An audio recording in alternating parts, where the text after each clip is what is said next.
నమస్తే, welcome to 99 TV. Imperial decline సిద్ధాంతం చరిత్ర చదువుకునే వాళ్ళు ఎవరికైనా ఇది చాలా ఇంట్రెస్టింగ్ ఆస్పెక్ట్ సబ్జెక్ట్ కూడా. సామ్రాజ్యాలు ఎలా పతనమవుతాయి? మనం చరిత్రలో, ఆధునిక చరిత్రలో చూస్తే కనుక ఒక బ్రిటన్, ఒక స్పెయిన్, ఒక USSR, union of Soviet socialist republic ఎలా పతనమయ్యాయి, ఎందుకు పతనమయ్యాయి, ఆర్థిక కారణాలు ఉన్నాయా, రక్షణ రంగం మీద విచ్చలవిడిగా వ్యయం చేసిన సందర్భాల కారణంగా పతనమయ్యాయా, లేకపోతే కారణాలన్నీ కలిసి వచ్చాయా? రవి అస్తమించని సామ్రాజ్యం అని చెప్పి బ్రిటన్ గప్పాలు కొట్టుకొని తన భుజాలు తానే చరుచుకుంది. ఇవాళ దిక్కుతోచని ఆర్థిక మాంద్యంలోకి బ్రిటన్ వెళ్ళిపోయింది. స్పెయిన్ చూసాం, యుఎస్ఎస్ఆర్ ఒక మహాసామ్రాజ్యం అయితే యుఎస్ఎస్ఆర్ అది ఎలా డిసింటిగ్రేట్ అయ్యి విచ్ఛిన్నమై చిన్న చిన్న రాజ్యాలుగా అవతరించింది. ఈరోజు ఆ గతి లేదా ఆ దుర్గతి అమెరికాకు పట్టబోతోందనేది మనకి చరిత్ర చెప్తున్న సత్యం. ఒక్కసారి అమెరికా డిఫెన్స్ ఎక్స్పెండిచర్ గురించి మాట్లాడుకుందాం మనం. 2000 సంవత్సరం నుంచి అమెరికా రక్షణ ఖర్చులు 50% పెరిగాయి. అంతకుముందు ₹100 ఖర్చు పెడుతుంటే దానికి 50% అదనంగా పెరిగినట్టు. పెంటగాన్ బడ్జెట్ త్వరలో $1 ట్రిలియన్ దాటే అవకాశం ఉందిట. పెంటగాన్ అంటే అమెరికా డిఫెన్స్ హెడ్ క్వార్టర్స్. వాళ్ళు అచ్చంగా రక్షణ కోసం చేస్తున్న వ్యయం $1 ట్రిలియన్. ఇమాజిన్, చిన్న చిన్న కంట్రీస్, ఒక 10-15 కంట్రీస్ వార్షిక బడ్జెట్ అన్నీ కలిపితే వచ్చే వార్షిక బడ్జెట్ అమెరికా రక్షణ వ్యయం అన్నమాట. ఈ స్థాయి ఖర్చులు దీర్ఘకాలంలో ఆర్థిక అస్థిరత్వానికి దారితీస్తాయనేది విశ్లేషకులు, అంతర్జాతీయ అంశాల మీద పరిశోధన చేస్తున్న వాళ్ళు, అధ్యయనం చేస్తున్న వాళ్ళ అంచనా, విశ్లేషణ కూడా. 1990లో మనం ఒక డిఫెన్స్ కాంట్రాక్టర్స్ గురించి మాట్లాడుకుంటే 51 మంది ప్రధాన డిఫెన్స్ కాంట్రాక్టర్లు ఉంటే ఇప్పుడు 10 కన్నా తక్కువ మాత్రమే మిగిలారు. ఎందుకు ఇది జరిగింది? ఒక మొనోపలి వచ్చేస్తుంది. దాన్ని ఈ విలీనాల వల్ల, అంటే 51 మంది కూడా వాళ్ళు కలిసిపోయి అసోసియేట్ అయిపోయి 10 మంది కన్నా తక్కువకి వచ్చారు. మనలో మనం కొట్టుకు సావటం దేనికి, అందరం సిండికేట్లుగా ఏర్పడదాం, సరే ఎవరికి వచ్చే లాభాలు వాళ్ళకి వస్తాయని చెప్పేసి. దీనివల్ల ఏంది, మోనోపలి పెరిగిపోయింది, లేదా నియర్ మోనోపలి పరిస్థితులు ఏర్పడ్డాయి. ఇది అమెరికా డిఫెన్స్ వ్యవస్థకి క్షేమం కాదు. ఆ మాటకు వస్తే దేశ ఆర్థిక వ్యవస్థకు కూడా క్షేమం కాదు.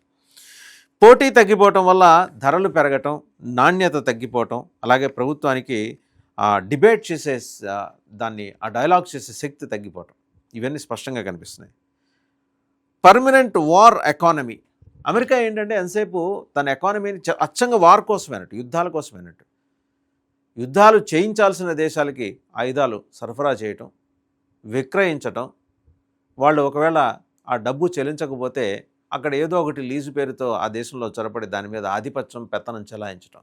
ఇవాళ అమెరికా చూపించిన మార్గంలోనే చైనా కూడా నడుస్తుంది. చైనా అలాగే ఆ రాజ్య విస్తరణలో భాగంగా మన చుట్టుముట్టి ఉన్న శ్రీలంకకి ఆర్థిక సహాయం, పాకిస్తాన్కి ఆర్థిక సహాయం, బంగ్లాదేశ్కి ఆర్థిక సహాయం, వేరేతర రకంగా కూడా. అండ్ క్రమేపీ వాళ్ళ సీపోర్ట్లు, ఎయిర్పోర్ట్లు కూడా లాక్కొని దోచుకునే పరిస్థితిలోకి వచ్చింది. గత్యంతరం లేని పరిస్థితుల్లో పాకిస్తాన్, బంగ్లాదేశ్ అండ్ శ్రీలంక రకంగా చేసి ఉండొచ్చు కాక నేపాల్ కూడా ఆ మాటకు వస్తాయి. ఈ అంశాలు పక్కన పెడితే పర్మనెంట్ వార్ ఎకానమీ వల్ల కార్పొరేట్ ప్రయోజనాలు పెరుగుతాయి. అఫ్కోర్స్ కాకపోవచ్చు, దాంట్లో ఇబ్బంది ఏం లేకపోవచ్చు. కానీ సామాజిక రంగాలు, విద్య, వైద్యం, ఆరోగ్యం, మౌలిక సదుపాయాలు, వీటి మీద పెట్టుబడులు తగ్గిపోతాయి. దేశ ప్రజల క్షేమం తగ్గిపోయి క్షామం పెరుగుతుంది. సో ఈ దిశగా ఇవాళ అమెరికా వెళ్తుంది. దీని తర్వాత స్టెప్పే ఇంపీరియల్ డిక్లైన్ సిద్ధాంతం. దీర్ఘకాలంలో చరిత్రలో చూస్తే స్పెయిన్ కానీ, బ్రిటన్ కానీ, యుఎస్ఎస్ఆర్ కానీ, వీళ్ళు మిలిటరీ ఓవర్ ఎక్స్టెన్షన్ కారణంగా విచ్చలవిడిగా వాళ్ళ మిలిటరీ వ్యవస్థల్ని విస్తరించుకుంటూ వెళ్ళటం కారణంగాను, అలాగే కరెన్సీ డీబేస్మెంట్ వల్ల కూలిపోయినాయి. చరిత్రలో చూసాం ఇంపీరియల్ డిక్లైన్. అమెరికా కూడా అదే 7 స్టేజెస్ ఆఫ్ ఎంపైర్ డిక్లైన్లోకి ప్రవేశించిందనేది మరి జియో పొలిటికల్ అఫైర్స్ ఎక్స్పర్ట్స్ చెప్తున్నమాట. 7 స్టేజెస్ ఆఫ్ ఎంపైర్ డిక్లైన్.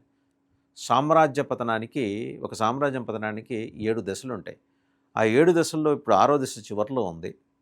రేపు పొద్దున 7వ దశలోకి వెళ్తే ఏమో ట్రంప్ గారి పరిపాలనా కాలంలోనే ఆయన పుణ్యం కట్టుకుంటారేమో అనే అనుమానం వస్తుంది.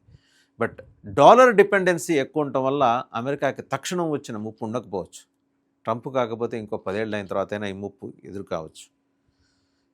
ఇవేళకి $38 ట్రిలియన్ అప్పు అమెరికా నెత్తినుంది. అండ్ అన్ని దేశాలు కూడా వాళ్ళు బాండ్స్ మీద పెట్టిన ఇదంతా కూడా వాపస్ తీసుకుంటున్నారు. ఒకవేళ అదే జరిగితే కరెన్సీ ముద్రించుకోవడం తప్పితే అమెరికా ముందున్న గత్యంతరం. చైనా కూడా అదే చేస్తుంది.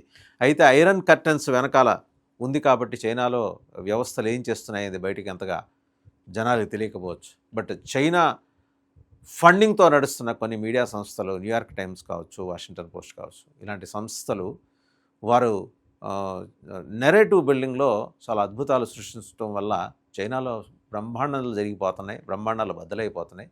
చైనాలో ఇన్ఫ్లేషన్ లేదు, ప్రజలు విపరీతమైన ఆదాయంతో ఏం చేయాలో తెలియక వాళ్ళ డబ్బులు కొట్టుమిట్టాడుతున్నారు అని చెప్పే కథనాలు వస్తాయి. కానీ వాస్తవం ఏంటి?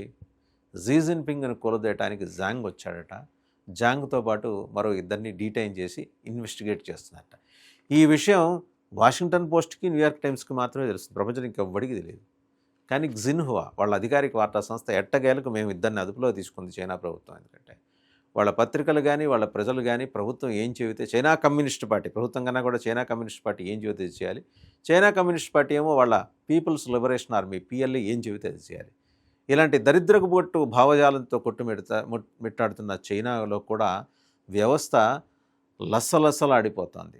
ఏ క్షణంలో కుప్పకూలిపోతాయో తెలియదు. కానీ చైనాకు ఒక ఆల్టర్నేటివ్ ఉంది, వాళ్ళకు లీడర్షిప్ ఉంది.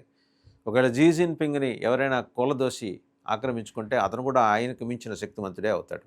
ఇవాళ జాంగ్ తనకు మించిన శక్తిమంతుడనే భయంతో చైనా మిలిటరీ కమిషన్కి వైస్ ప్రెసిడెంట్గా ఉన్న ఆయన మీద అవినీతి ఆరోపణలు చేసి ఆయన్ని డీటైన్ చేసి నిర్బంధించి ఆయన్ని ప్రశ్నిస్తున్నారు, ఇన్వెస్టిగేషన్ చేస్తున్నారు. ఇది చైనా పరిస్థితి.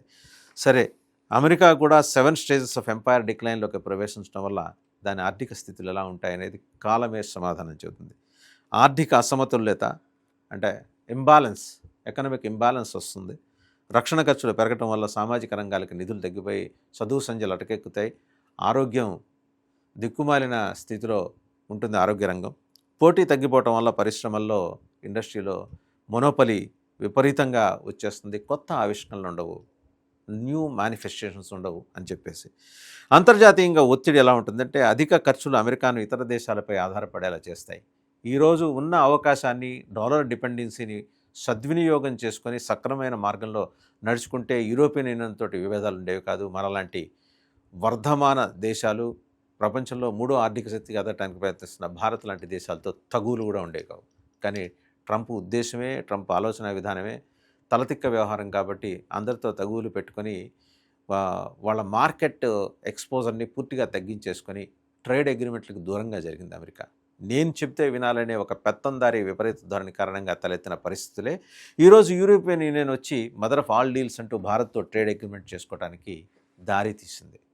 అక్కడున్న ఐరన్ లేడీ ఉర్సులా, ఆమె యూరోపియన్ యూనియన్ ప్రెసిడెంట్, ఆమె తీసుకున్న బోల్డ్ స్టెప్ కారణంగా ఇవాళ అమెరికా తల్లడిల్లిపోతుంది, కునారిల్లిపోతుంది ఆర్థికంగా. సో ఇదంతా చూస్తే డాలర్ బలహీనమవుతోందా, పెంటగాన్ బడ్జెట్ అమెరికాని కూలదోస్తుందా, యుద్ధం కోసం ఖర్చు, ప్రజల కోసం లోటు, అలాగే 51 డిఫెన్స్ కాంట్రాక్టర్స్ సిండికేట్ అయిపోయి 10 మంది దాకా కుదించుకుపోవటం అమెరికాని మొత్తానికి ఏంటంటే 7 స్టేజెస్ ఆఫ్ ఎంపైర్ డిక్లైన్ అనే కాన్సెప్ట్లోకి తీసుకెళ్తున్నట్టు స్పష్టంగా కనిపిస్తుంది. చూద్దాం ఏం జరుగుతుందో.